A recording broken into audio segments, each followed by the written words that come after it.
여러분, 누군가와 음식을 먹을 때 이런 행동을 하거나 이것이 보인다면 그 사람은 멀리 하세요. 그 사람은 언제고 여러분에게 해를 줄 사람이고 또 절대 어떤 식이든 도움이 될 사람이 아닙니다.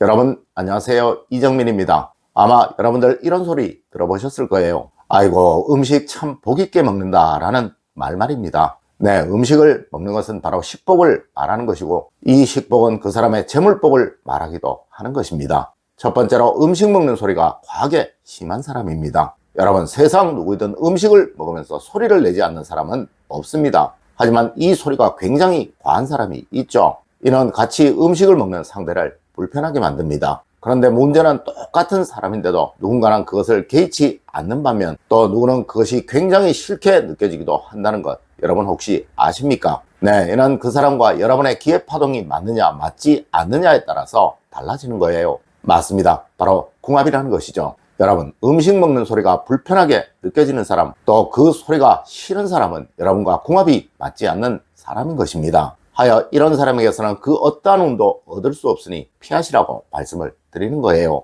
두 번째로, 수저를 항상 뒤집어 놓는 사람입니다. 여러분, 수저를 뒤집어 놓는다는 것은 동양에서는 운이 다했다라는 것을 의미하는 것이고, 서양에서는 식사를 다 마쳤으니 그릇을 치워주세요 라는 것을 의미하는 행동입니다. 네, 아마 여러분들도 어리실 적 수저 엎어놓는 것 아니다 라는 말 많이들 들어보셨을 거예요. 하지만 여러분, 실제로 이런 분들 정말 많습니다. 특히 과일 접시 같은 곳에 포크를 사용하며 편해서 그 포크를 엎어놓는 분들 정말 많다는 것이죠. 여러분, 이런 식복이 들어오지 못하게 하는 행동이며 또 운을 막는 행동입니다. 물론 심리학적으로도 이런 행동을 하는 사람은 늘 편함만 추구하기에 상대를 배려하는 마음이 아주 약한 사람이라고 말을 하고 있습니다. 네, 항상 자신의 이익만 챙길 가능성이 아주 많은 사람이라고 말을 하고 있다는 것이죠. 이렇게 동양이든 서양이든 수저를 엎어놓는 사람을 좋게 평가하는 말은 거의 없다는 거예요. 혹 지금껏 무심코 이렇게 행동을 하셨었다면 꼭 고치시도록 하세요. 세 번째로, 밥 먹으면서 항상 한숨을 쉬는 사람입니다.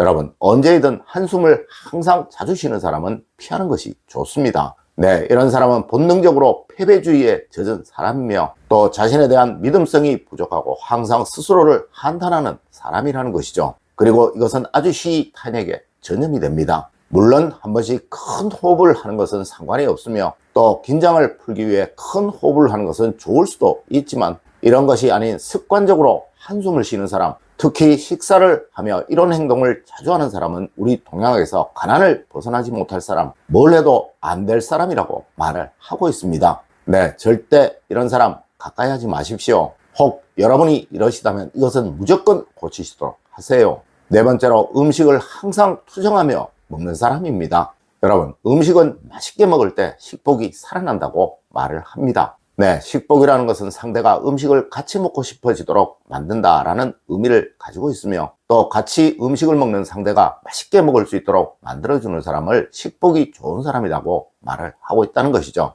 맞습니다. 음식을 먹을 때마다 투덜대면서 이것도 깨작 저것도 깨작 이러는 사람 있습니다. 네, 이런 사람과 같이 음식을 먹게 되면 나도 같이 음식 맛이 없어지기에 이런 사람을 식복이 없는 사람이라고 말을 하는 거예요. 네, 이런 사람에게는 밥을 사주어도 기분이 나쁘고 얻어먹어도 왠지 불편하다는 것이죠. 여러분, 음식은 항상 투정하지 않고 맛있게 먹는 습관 가지세요. 그것이 식복을 만들어 평생을 부유롭게 사는 최고의 수단입니다. 다섯 번째로, 음식 욕심 부리면서 음식을 항상 남기는 사람입니다. 여러분, 음식 욕심 부리는 사람을 가난하게 살 사람이라고 우리 동양에서는 말을 합니다. 네, 욕심이라는 것은 내 것을 넘어 남의 것까지 넘보는 것을 말하는 것이며 또 항상 모든 음식에 자기가 먼저 수저를 대는 사람을 말하는 거예요. 맞습니다. 예의가 없고 절제력이 없는 사람이다 라는 의미의 말인 것이죠. 여러분, 이런 사람은 어디를 가나 남을 믿지 못합니다. 그리고 남을 챙겨주거나 남을 위해 뭔가를 하지 못합니다. 하여 항상 주변에 사람이 머물지 못하게 된다는 것이죠. 간혹 우리는 음식을 남기면 안 된다라는 말을 하곤 하는데요. 실제로 우리 동양에서는 음식을 남기는 것보다 남도 먹지 못하게 만드는 것을 경계하여 이런 말을 했던 것이며 그 말의 원래의 뜻은 바로 이것이라는 거예요. 여러분, 음식은 항상 행복하게 즐겁게 드세요. 그리고 절대 내 것도 다 먹지 못하면서 남의 음식에 욕심내는 일 없도록 하세요. 네, 이것은 가난을 부르는 최악의 행동입니다. 여섯 번째로 밥 먹으면서 이상한 소리를 내거나 발을 떠는 사람입니다. 여러분, 음식을 먹으면서 항상 이상한 소리를 내는 사람이 있습니다. 그리고 습관적으로 다리를 떠는 사람도 있습니다. 네, 전자의 사람은 예의를 모르는 사람, 즉 자신만 아는 사람이고, 또 후자의 사람은 안정감이 없고 여유로움이 없는 사람인 거예요. 물론 이런 사람은 어디를 가나 대우를 받지 못하고 꾸준하게 성실하게 자신의 일을 다 하지 못하는 사람입니다. 맞습니다. 항상 시작은 잘하나 끝마무리를 하지 않는 사람, 또 남에게 시키는 것은 좋아하나 자신은 하지 않으려는 사람이 바로 이런 사람이라는 것이죠. 하여 과거 우리 조상님들은 음식을 먹으며 이상한 소리를 내는 사람은 벼슬에 상관없이 멀리하라고 하셨던 거예요. 네, 절대 음식 먹으면서 손발 떠는 행동, 상대를 불안하게 만드는 행동 하지 마십시오. 일곱 번째로 밥 먹으면서 딴짓하는 사람입니다. 여러분, 음식을 먹는다는 것은 친분을 만드는 사교의 역할도 될 수 있는 거예요. 이는 가족들도 그러하고 친구도 그러하고 사회에서 만나는 모든 사람들과 다 그러합니다. 그리고 현대 사회는 서로가 너무도 바빠 식사 시간이 아니라면 항상 대화가 부족해질 수밖에 없는 사회라는 것 누구나 다 아실 거예요. 네, 이는 과거에도 그러하였습니다. 하여 밥상머리 교육이라는 말도 생겼던 것이죠.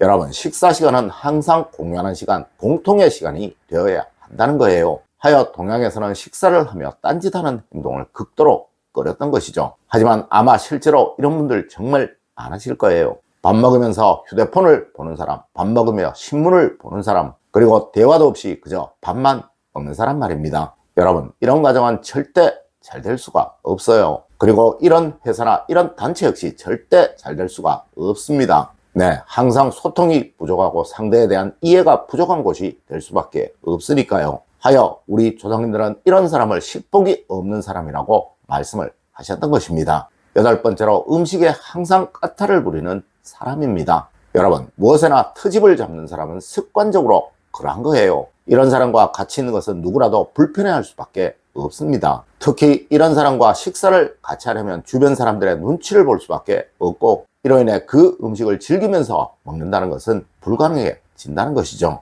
여러분, 절대 음식 투정하지 마세요. 음식에 까탈 부리지 마세요. 그것은 사람을 잃고 외로워지는 정말 해서는 안 되는 행동이에요. 물론 이런 사람은 인복도 얻지 못합니다. 하여 과거 우리 조상님들은 천복이 있는 놈이 인복도 있고 또 인복이 있는 놈이 식복도 있다라는 말도 하셨던 것입니다. 네, 복과 운은 서로 연결되어 있다는 것이죠. 여러분, 오늘은 식복을 없애는 행동에 관해 이야기를 해드렸습니다. 오늘 제가 알려드린 이야기 여러분들 꼭 명심하시길 부탁드리며 오늘의 이야기를 마치도록 하겠습니다. 늘 올바른 학문과 올바른 지식을 여러분들께 전하도록 노력하겠습니다. 여러분 긴 시간 감사드립니다.